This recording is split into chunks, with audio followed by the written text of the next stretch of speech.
আরে খোকা, ও খোকা, আমার কথা শুনতে পাচ্ছিস বাবা? একটু আয় না আমার কাছে। আমার যে শরীরটা খুব খারাপ লাগছে রে বাবা, একটু আয় না আমার কাছে। বৌমা, ও বৌমা, শুনতে পাচ্ছ আমার কথা? আরে গিন্নি, ও গিন্নি, ওইদিকে যে মা ডাকছে, চলো না গিয়ে দেখে আসি। মা এত রাতে কেন ডাকছে এমন ভাবে? সকাল হোক বা কিংবা সন্ধে, একটু শান্তিতে ঘুমাতেও দেয় না। দেখো তোমার মা চিৎকার করে করে পাগল হয়ে যাচ্ছে। এত রাতে কে চিৎকার করে বলো তো দেখি?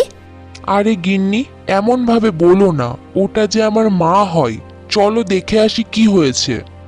তারপর রূপ এবং মেঘা তার মায়ের কাছে যায়। কি হয়েছে মা? এত রাতে আমাদেরকে এমন ভাবে ডাকছো কেন?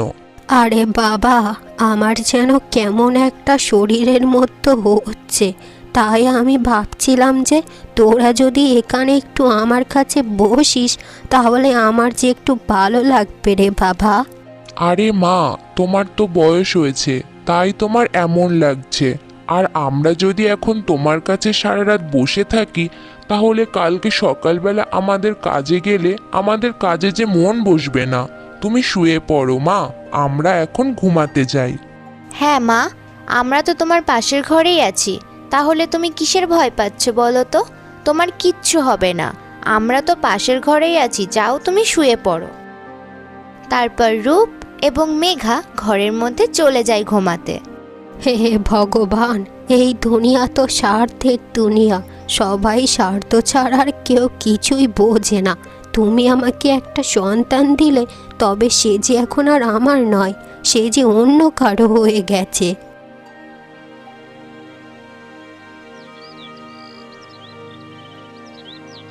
পরের দিন সকালে রিম্পা দেবী বসে বসে নিজের সাথেই কথা বলতে থাকে। ভগবান যে কেন আমাকে বাঁচিয়ে রেখেছে সেটাই তো আমি বুঝতে পারছি না।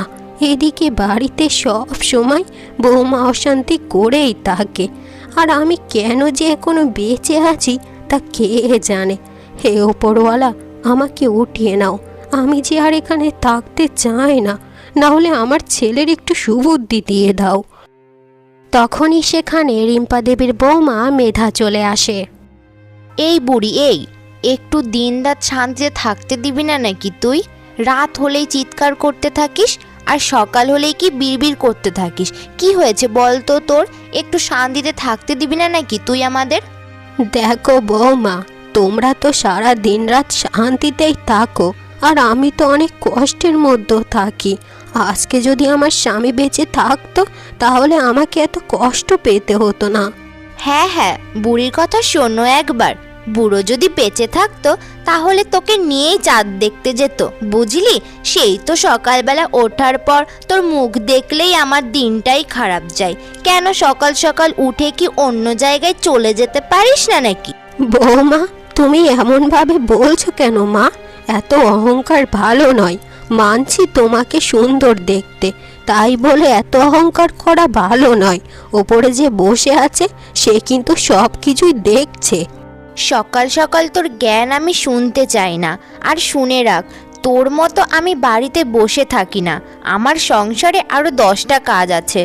আর হ্যাঁ, যদি তোর ভাত তরকারি খেতে হয় তাহলে মাঠে গিয়ে সবজি তুলে আন, তারপর তোকে খেতে দেব। না হলে আজকে সারাদিন তুই ভাত পাবি না, বুঝেছিস? মেঘা তার শাশুড়ি মাকে এমন উল্টোপাল্টা কথা শুনিয়ে সেখান থেকে চলে যায়। পরের দিন সকালে মেঘা পুকুর পাড়ে জামা কাপড় কাচতে গিয়ে একজন প্রতিবেশীর সাথে কথা বলতে থাকে। কী রে মেঘা, আজকাল তো তোকে বাইরে তেমনভাবে দেখাই যায় না, সারাদিন ঘরে কি করিস এমন? তোকে আর কি বলবো বলতো রূপু, আমার ওই বুড়ো শাশুড়ি মার জন্য আমার জীবনটা পুরো তেনা তেনা হয়ে যাচ্ছে। রাত হলেই শুধু চিৎকার করতে থাকে, আর সকাল হলে শুধু বিড়বিড় করতে থাকে। একটুকুও শান্তিতে থাকতে দেয় না বুড়িটা। ও, তাহলে এই ব্যাপার। তুই কি জানিস, আমার শাশুড়ি মাকে আমি আমার আত্মীয়র বাড়িতে পাঠিয়ে দিয়েছি। তারপর থেকে বাড়িতে আমি আর আমার বর একটু শান্তিতে থাকতে পারি। দেখ রূপু, তোর কপাল তো এমনিতেই ভালো, আর আমার শাশুড়ি মায়ের এমন কোনো আত্মীয় স্বজনও নেই যে যার বাড়িতে পাঠিয়ে একটু দুদণ্ড ভালোভাবে শান্তিতে থাকবো। আমার কপালটাই ফাটা, তোকে আর কি বলবো বল রূপু। আরে মেঘা, তুই অত চিন্তা কেন করছিস? যখন তোর শাশুড়ির কোনো আত্মীয় স্বজনই নেই, তাহলে তোর তো স্বামী আছে। তাহলে তুই আমার কথা মন দিয়ে শোন, তাতেই চলে যাবে। তারপর রূপু মেঘাকে বুদ্ধি দেয়। তা শুনে মেঘা বলতে থাকে, আরে বাবা, তুই তো আমাকে একদম খুশি করে দিলি রে। তুই যে বুদ্ধি দিলি এটা আমার অনেক কাজে আসবে। এবার ওই বুড়ি আমার পথের কাঁটাটাকে সরাতেই হবে। তারপরে মেঘা বাড়িতে চলে যায়। রাতে রূপ কাজ থেকে বাড়ি ফিরে আসে।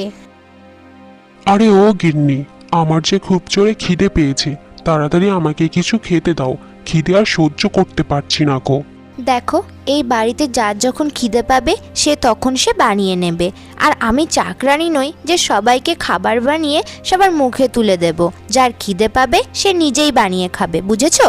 আরে মেঘা, আজকে তোমার কি হয়েছে বলো তো? তুমি এমনভাবে কেন কথা বলছো? মেঘার মনে মনে অন্য কিছু চলছিল, তাই সে কোনো কথার জবাব না দিয়ে খাওয়া দাওয়া না করে তখনই ঘুমিয়ে পড়ে। মেঘা দিনকে দিন এমনই করছিল। যখন রূপ বাড়িতে থাকছিল না, তখন রূপের মাকে মেঘা খুব মারত আর তার উপরে অনেক অত্যাচার করত। আরে বৌমা, তুমি আমাকে কেন মারছো মা? আমি তো তোমার কোনো ক্ষতি করিনি, তাহলে তুমি এমনভাবে কেন মারছো? একবার দেখো আমার বয়সটা কত হয়েছে। এই অবস্থায় যদি এমনভাবে মারো, আমার যে শরীর আর গোলাবে না মা। দেখ বুড়ি, তোর এসব কথায় আমি গলে যাব না। আর তোর ওপরে আমার কোনো দয়া মায়া নেই, বুঝেছিস? আর হ্যাঁ, তুই যতদিন না মরবি ততদিন আমি শান্তিতে থাকতে পারবো না। আর আজকে আমি তোকে ছেড়ে দিলাম। যদি কোনোদিন এই ব্যাপারে তোর ছেলের কানে দিস, তাহলে সেই দিনই হবে তোর শেষ দিন, বুঝেছিস? রাতে যখন রূপ কাজ থেকে বাড়িতে ফিরে আসে, তখন রিম্পা দেবী তার ছেলেকে কোনো কিছুই বলে না, কারণ তার বৌমা তাকে এত মারি মেরেছিল যে সেই ভয়তে সে আর মুখ খোলে না। আরে গিন্নি, তুমি এমনভাবে সারাদিন মুখ গোমড়া করে কেন বসে থাকো বলো তো? একবার তো দেখো বাড়ির অবস্থা কেমন। তুমি যদি কাজকর্ম না করো তাহলে বাড়ির অবস্থা কেমন হবে বলো তো দেখি। হ্যাঁ, সেটাই তো। তুমি আর আমার চিন্তা কোথায় করবে বলো? আমি মরলাম কিংবা বাঁচলাম সেটাতে তোমার কোনো যায় আসে না। তুমি তো সবসময় তোমার বাড়ি নিয়েই চিন্তা করো, তাই না? আরে না না গিন্নি, তুমি এমনভাবে বলো না আমায়। দেখো, তুমি যদি সত্যি আমাকে ভালোবেসে থাকো, তাহলে কালকেই যেন তোমার ওই বুড়িমাকে আমাদের বাড়ি আর না দেখতে পাই। এটাই আমার শেষ কথা, বুঝেছো? আরে এসব তুমি কি বলছো বলো তো? আমার মায়ের যে বয়স হয়েছে, আর এই দুনিয়াতে আমি ছাড়া আমার মায়ের যে আর কেউ নেই, তাহলে আমি আমার মাকে একা একা কোথায় ছেড়ে দেবো বলো তো? দেখো, আমি ওসব কথা শুনতে চাই না। তুমি যদি এই ঘরটাকে হাসি খুশিতে দেখতে চাও, তাহলে আমি তোমাকে যেটা বলছি সেটাই শোনো। তা না হলে আমি আর এখানে থাকবো না, বুঝেছো? রূপের কাছে মেঘার কথা মেনে নেওয়া ছাড়া আর কোনো উপায় ছিল না। আচ্ছা ঠিক আছে মেঘা, তুমি এত রাগ করো না। বলো আমাকে কি করতে হবে? দেখো, যতদিন না তোমার মা মারা যাবে ততদিন আমরা খুশিতে থাকতে পারবো না। সারা দিন বসে বসে শুধু নাটক করতে থাকে তোমার মা। যদি আমাদের খুশিতে থাকতে হয় তাহলে তোমার বুড়ি মাকে মারতে হবে। আর তোমার এই বুড়ি মা মারা যাওয়ার পর আমাদের এই বাড়িতে সুখ শান্তি সব কিছু চলে আসবে। আর হ্যাঁ, যদি তোমার দ্বারা এই কাজটা সম্ভব না হয় তাহলে তুমি আমাকে বলে দাও, আমি এখান থেকে চলে যাব এক্ষুনি। মেঘার এমন কথা শুনে রূপ কিছুক্ষণ ভাবতে থাকে। তারপর সে ভেবে বলে ওঠে, দেখো গিন্নি, তুমি যে কথাটা বলেছ সেটা কিন্তু একদম ঠিক কথাই বলেছ। তবে এটা আমিও চাই যে বুড়িটা মারা যাক। তবে যদি আমি বুড়িকে মেরে দিই তাহলে তো সবাই জেনে যাবে। আরে, তুমি এত বেশি ভয় পাচ্ছ কেন বলো তো? তুমি একটুকুতেই বেশি ভয় পেয়ে যাও। শোনো, ভয় পাওয়ার কোনো দরকার নেই। আমি যেমনভাবে তোমাকে বলবো তুমি তেমনভাবেই ঠিক কাজ করবে।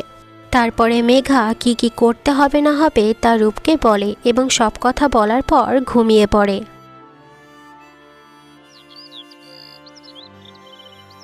সকাল হয়ে যাওয়ার পর রূপ তার মাকে বলতে থাকে, এই বুড়ি, এই গাড়িতে উঠে বস, আমি তোকে এক জায়গায় নিয়ে যাব। কিন্তু বাবা, তুই আমার সাথে এমন কেন ব্যবহার করছিস? আর তুই আমাকে কোথায় নিয়ে যাবি বল তো এই গাড়িতে করে? দেখো মা, অত নাটক করার কোনো দরকার নেই। আর তুমি তোমার ভালো চাও তো তাহলে এই গাড়িতে বসো, তা না হলে খুব খারাপ হয়ে যাবে। বুঝতে পেরেছো আমি কি বলতে চেয়েছি? রিম্পা তার ছেলের কথা শুনে অনেক অবাক হয়ে যায় এবং তার অনেক খারাপ লাগে। তাই সে কোনো কিছু না বলে চুপচাপ গাড়ির মধ্যে বসে পড়ে। তারপর রূপ তার মাকে নিয়ে একটা জঙ্গলের মধ্যে চলে যায়।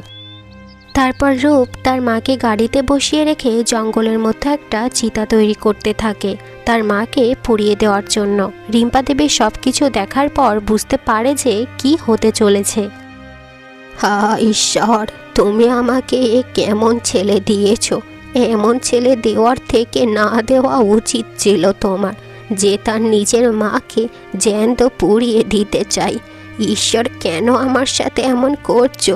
কেন বলো আমায়, কেন? এ বুড়ি, নাটক করার কোনো দরকার নেই, বুঝেছিস? চল, এবার তোকে জ্যান্ত পুড়িয়ে ফেলবো। তারপর রূপ চিতা সাজানোর পর সেই চিতাতে তার মাকে বসিয়ে দেয়। আরে, চিতা জ্বালানোর জন্য তো আগুনের দরকার আছে, আর আমার কাছে তো কোনো দেশলাই নেই। যাব বাবা, বাড়িতে তো ফেলে রেখেছি মনে হয়। যাই, গিয়ে দেশলাইটা নিয়ে আসি, তারপরে এই বুড়িকে আমি এখানেই পুড়িয়ে মারবো। রূপ দেশলাই নিতে বাড়ির দিকে চলে যায়। সেই সুযোগে রিম্পা দেবী চিতা থেকে বের হয়ে এসে একটা গাছের পেছনে লুকিয়ে যায়। তার কিছুক্ষণের মধ্যেই রূপ সেখানে এসে চিতাতে আগুন লাগিয়ে দেয়। আজকের পর থেকে আর আমার বাড়িতে কোনো অশান্তি হবে না। এবার একটু মেঘা শান্তিতে থাকতে পারবে। যাই, আমি এবার বাড়ি ফিরে যাই। রূপ বাড়িতে ফিরে এসে তার স্ত্রীকে সব কথা খুলে বলে, আর তার স্ত্রী সবকিছু শুনে মনে মনে ভাবতে থাকে। বাহ, এই কাজটা যে এত তাড়াতাড়ি হয়ে যাবে সেটা আমি কখনো ভাবতে পারিনি। এবার আমার পথের কাঁটাও সারা জীবনের মতন চলে গেছে। এবার এই বাড়িতে শুধু আমি রাজত্ব করব, আমার ওপরে আর কেউ কথা বলতে পারবে না। আরে গিন্নি, এত কি ভাবছো বলো তো তুমি? আরে না গো, আমি তেমন কিছুই ভাবছি না।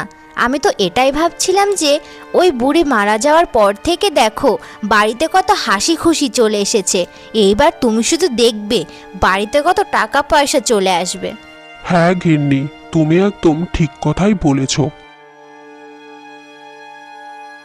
সেই দিন মেঘা অনেক ভালো ভালো খাবার রান্না করে। তারপর তারা দুজনে অনেক আনন্দ করেই সেই খাবারগুলো খায়। অন্যদিকে রিম্পা দেবী জঙ্গলের একটা কুঁড়ে ঘরে ছিল, আর সেই ঘরের মধ্যে বসে বসে ভাবতে থাকে, এবার আমি কোথায় যাব, কি করব, কিছুই যে বুঝতে পারছি না। ভগবান তো আমাকে একটা মাত্র সন্তান দিয়েছে, আর সেই এমন, এখন সে তার বউয়ের গোলাম হয়ে গেছে। বউয়ের কথায় ওঠে আর বসে। ঈশ্বর, তুমি একমাত্র যে আমায় রাস্তা দেখাতে পারো, তুমিই আমাকে রাস্তা দেখাও ঈশ্বর, রাস্তা দেখাও। তখনই সেখানে দুটো চোর কিছু জিনিস চুরি করে নিয়ে আসে এবং সেই কুঁড়ে ঘরের সামনে এসে বলতে থাকে, আরে শোন বিট্টু, এই টাকা পয়সাগুলো তো আমরা চুরি করেছি, চল আমরা এখানে এই ভাগাভাগিটা করে নিই। হ্যাঁ হ্যাঁ, ঠিকই বলেছিস তুই, যা করার আজ রাতের মধ্যেই করতে হবে। নে, শুরু করে দে ভাগাভাগি। তাদের সব কথাই ঘরের মধ্যে রিম্পা বসে বসে শুনতে থাকে। তারপর সে চিৎকার করে বলতে থাকে, আরে এ কোকা, ওঠ বাবা ওঠ, দেখ বাইরে চোর এসেছে চুরি করতে, এদেরকে যে ধরতে হবে বাবা, তাড়াতাড়ি ওঠ বাবা। ভেতর থেকে রিম্পার কথা শুনতে পেয়ে সেই দুটো চোর সেই টাকার ব্যাগটা ওখানে ফেলে রেখেই সেখান থেকে দৌড়ে পালিয়ে যায়। তারপর রিম্পা বাইরে বেরিয়ে আসে।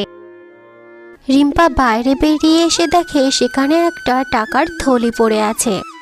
হে ঈশ্বর, তোর কি লীলা রে!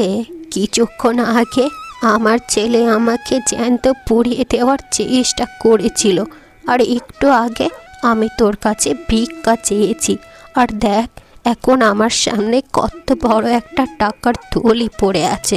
তবে এরপরে কি হবে সেই রাস্তাটাও দেখাস আমার।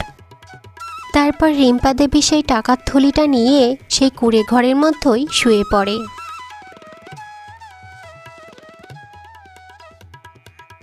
পরের দিন সকালবেলা রিম্পা দেবী টাকার থলিটা নিয়ে বাড়ির দিকে রওনা দিয়ে দেয়। বাড়ির বাহিরে বসেছিল মেঘা। যখন দেখে তার শাশুড়ি মা আসছে তখন তাড়াতাড়ি করে ঘরের মধ্যে গিয়ে তার স্বামীকে বলতে থাকে, আচ্ছা শোনো, কাল তুমি আমাকে বলছিলে না যে কাল তোমার মাকে জ্যান্ত পুড়িয়ে মেরেছো? হ্যাঁ গিন্নি, আমি তো তোমাকে ঠিকই বলেছি, কাল আমি আমার নিজের হাতেই আমার মাকে জ্যান্ত পুড়িয়ে মেরেছি। কিন্তু তুমি এমনভাবে কেন বলছো? কিছু হয়েছে নাকি? তুমি আমার সামনে মিথ্যা কথা বলছো? আর মিথ্যা কথা বলতে কি তোমার একটুও লজ্জা করছে না? কালকে তোমার মাকে জঙ্গলে নিয়ে গিয়ে ছেড়ে দিয়ে এসেছো, আর এখন বলছো যে তুমি তাকে মেরে ফেলে দিয়েছো। আমার সামনে এত বড় মিথ্যা কথা বলতে তোমার একটুও লজ্জা করছে না? দেখো গিন্নি, আমি যেটা বলেছি সেটা সত্য, আমি কোনো মিথ্যা কথা বলিনি। তুমি আমাকে একটু ভরসা করো। ঠিক আছে, তুমি যখন এতই সত্যি কথা বলছো তাহলে বাইরে বেরিয়ে গিয়ে একটু দেখো তো বাইরে কে দাঁড়িয়ে আছে। তারপর রূপ তাড়াতাড়ি করে বাড়ির বাহিরে আসে। বাড়ির বাইরে বেরিয়ে দেখে তার মা বাড়ির সামনে দাঁড়িয়ে আছে। তার মাকে দেখে সে অনেক অবাক হয়ে যায় আর বলতে থাকে, আরে মা, আমি তো কালকে নিজের হাতে তোমাকে জ্বালিয়ে পুড়িয়ে মেরেছি, তাহলে আজকে তুমি আমার সামনে কিভাবে দাঁড়িয়ে আছো? এটা কিভাবে সম্ভব হতে পারে? আমি তো নিজের হাতে চিতা সাজিয়ে তোমাকে জ্যান্ত পুড়িয়ে দিয়েছি। তারপর টুম্পা দেবী কোনো কথা না বলে সেই টাকার থলিটা তাদেরকে দেখায়। তারা সেই টাকা পয়সার থলিটা দেখে অবাক হয়ে যায়। আরে মা, তোমার কাছে এত টাকা কোথা থেকে এলো? তুমি এমনভাবে চুপচাপ দাঁড়িয়েই থাকবে নাকি কিছু বলবে? বলো তো দেখি। রিম্পা কিছুক্ষণ চুপ করে থেকে তার ছেলেকে ঠিক পথে নিয়ে আসার জন্য কিছুক্ষণ ভেবেচিন্তে তারপর বলতে থাকে, বাবা, তুই তো কাল সকালে আমাকে জ্যান্ত পুড়িয়ে দিয়ে চলে এসেছিলি। তবে ওই জঙ্গলে সকালে যাদেরকে জ্যান্ত পুড়িয়ে দেয় তাদের স্বয়ং ভগবান কিছু টাকা দিয়ে আবার পৃথিবীতে পাঠিয়ে দেয়। আর আমার তো বয়স হয়েছে, তার জন্য আমি বেশি টাকা পয়সাও আনতে পারিনি। কিন্তু তোর বউয়ের মতো যদি আমার বয়স থাকতো তাহলে আমি এক বস্তার টাকা পয়সা নিয়ে আসতাম। তাহলে তোকে আর কোনো কাজকর্ম করে খেতে হতো না রে বাবা। পায়ের উপর পা তুলে দিয়ে তুই সারা জীবন বসে খেতি। রিম্পার এমন কথা শুনে তারা অনেক চিন্তায় পড়ে যায়। তারপর রিম্পা তার টাকার থলি নিয়ে সে নিজের ঘরে চলে যায়। এবার আমি দেখব এই দুইজন লোভী কি করে আর না করে। কি গো, ওই বুড়ি যেটা বলছে সেটা কি সত্যি নাকি গো? যে কোনো মানুষ যদি মারা যায় তাহলে ভগবান তাকে জ্যান্ত করে টাকা পয়সা দিয়ে আবার তাকে পাঠিয়ে দেয়? এটা কি সত্যি নাকি? হ্যাঁ গিন্নি, এটা সত্য, কারণ আমি কালকে নিজের হাতে মাকে জ্যান্ত পুড়িয়ে মেরেছি। আর আজকে দেখো, মা আমাদের সামনে, স্বয়ং ঈশ্বর মাকে টাকা পয়সা দিয়ে আবার আমাদের কাছে পাঠিয়ে দিয়েছে। তার মানে মা যা কিছু বলছে এগুলো সবই সত্য। রূপের এমন কথা শুনে মেঘা বলতে থাকে, আচ্ছা তাহলে শোনো না, আমি তোমাকে একটা কথা বলি, তুমি রাগ করবে না তো? আরে গিন্নি, তুমি কি আজ পর্যন্ত দেখেছো তোমার কোনো কথাতেই আমি রাগ করেছি? বলো। আমি বলছিলাম যে কালকে তুমি যেভাবে তোমার মাকে জ্যান্ত পুড়িয়ে মেরেছিলে তুমি ঠিক সেইভাবেই আমাকে জ্যান্ত জ্বালিয়ে দাও, তাহলে আমি ভগবানের কাছে গিয়ে অনেক টাকা পয়সা নিয়ে আবার চলে আসব। আরে গিন্নি, এসব তুমি কি বলছো বলো তো? যদি কিছু হয়ে যায় তখন কি হবে বলো তো? আরে মা তখন কি বলল তুমি কি শুনতে পাওনি নাকি? মা তো এটাই বলল যে ওই জঙ্গলে সকালবেলা যাদেরকে জ্যান্ত জ্বালিয়ে দেওয়া হয় তারা নিজেই ভগবানের কাছে চলে যায়, আর ভগবান তাদেরকে অনেক টাকা পয়সা দিয়ে আবার তাদের পাঠিয়ে দেয়। আচ্ছা ঠিক আছে গিন্নি, তোমার যেটা ভালো মনে হয় তুমি সেটাই করো। পরের দিন সকালে তারা রিম্পাকে কোনো কথা না জানিয়ে জঙ্গলের দিকে যাওয়ার জন্য রওনা দিয়ে দেয়। আরে গিন্নি, এটাই সেই জায়গা যেখানে আমি মাকে জ্যান্ত পুড়িয়েছিলাম। আচ্ছা ঠিক আছে, তাহলে শোনো, তুমি মাকে যেমনভাবে জ্যান্ত পুড়িয়েছিলে তেমনভাবেই আমাকে পুড়িয়ে মারো। তারপর রূপ একটা চিতা জ্বালায় আর সেই চিতায় মেঘাকে বসিয়ে দেয় আর চিতাটাকে জ্বালিয়ে দেয়। চিতাটা যখন দাও দাও করে জ্বলতে থাকে তখন মেঘার সারা শরীরে আগুন লেগে যায় আর সে চিৎকার করে করে বলতে থাকে, বাঁচাও, বাঁচাও, আমার সারা শরীর জ্বলে যাচ্ছে, বাঁচাও, ওই শুনছো, বাঁচাও, ওখানে দাঁড়িয়ে থেকো না, আমার সারা শরীর জ্বলে পুড়ে ছাই হয়ে যাচ্ছে যে। আরে গিন্নি, একটু শান্ত হয়ে যাও। অল্প কিছু সময়ের জন্য তোমার সারা শরীর জ্বলে যাবে, কিন্তু কিছুক্ষণের মধ্যেই তোমার সারা শরীর একদম ঠিক হয়ে যাবে। আর কালকে তুমি সব টাকা পয়সা নিয়ে আবার বাড়িতে ফিরে এসো। তারপর রূপ বাড়িতে ফিরে আসে। রূপ যখন বাড়িতে ফিরে আসে তখন রিম্পা রূপকে বলতে থাকে, আরে খোকা, বলছি যে বৌমাকে আজকে কোথাও দেখতে পাচ্ছি না, যে সে কোথাও গেছে রে বাবা, কোথাও গিয়েছে নাকি? হ্যাঁ মা, ও এক জায়গায় গিয়েছে, কাল সকালে চলে আসবে, তুমি অত চিন্তা করো না। তারপর রূপ সেখান থেকে চলে যায়। এরা লোভের বশে অন্ধ হয়ে গেছে, এটা তো বুঝতেই পারলো না যে কোনো মানুষ মারা গেলে সে আর কোনো দিনও ফিরে আসতে পারে না। যে যেমন কর্ম করবে তার ঠিক তেমনই ফল পাবে। রূপ সকালের অপেক্ষায় বসে থাকে, তার চোখে আর ঘুম আসে না।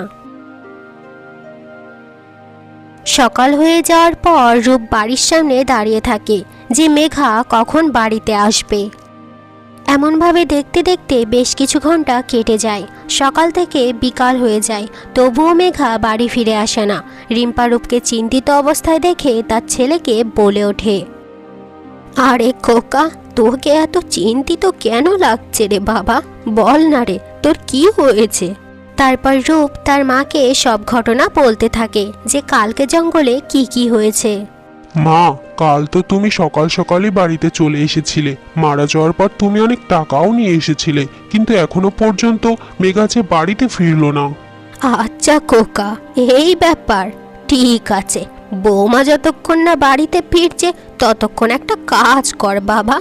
হ্যাঁ মা, বলো কি কাজ করতে হবে আমাকে? আচ্ছা শোন বাবা, আমার কাছ থেকে ওই টাকা পয়সাগুলো নিয়ে তুই বাজারে যা, আর ওখান থেকে তোর জন্য একটা বাবা মা কিনে নিয়ে আয়। তারপর রূপ পুটলি নিয়ে বাজারের দিকে চলে যায়। রূপ বাজারে গিয়ে এক জায়গায় দাঁড়িয়ে চিৎকার করে বলতে থাকে, সবাই শোনো, সবাই শোনো, আমার একটা বাবা মা চাই, তার বদলে আমি অনেক টাকা পয়সা দেব। আমাকে একটা বাবা মা দাও, আমি অনেক টাকা পয়সা দেব। আমি আমার জন্য বাবা মাকে কিনতে চাই, আমার যে একটা বাবা মা চাই চাই। রূপের এমন কথা শুনে দুটো লোক তার সামনে যায়। আরে মূর্খ লোক, কেউ কোনোদিন কারোর বাবা মাকে কিনতে পারে নাকি? তোমার জন্মদাতা বাবা মাকে তুমি কি কোনোদিন কিনতে পারবে টাকা পয়সা দিয়ে? তুমি কি সত্যিই বোকা নাকি? আরে দাদা, এ তো সত্যিই মূর্খ যে বাবা মাকে কিনতে বাজারে চলে এসেছে। তারপর তাদের কথাবার্তা শুনে রূপ উদাস হয়ে বাড়িতে ফিরে আসে। রূপ বাড়িতে এসে তার মাকে বলতে থাকে, মা, যতই টাকা পয়সা থাকুক না কেন, তবুও টাকা পয়সা দিয়ে মা বাবাকে কেনা যায় না কখনো।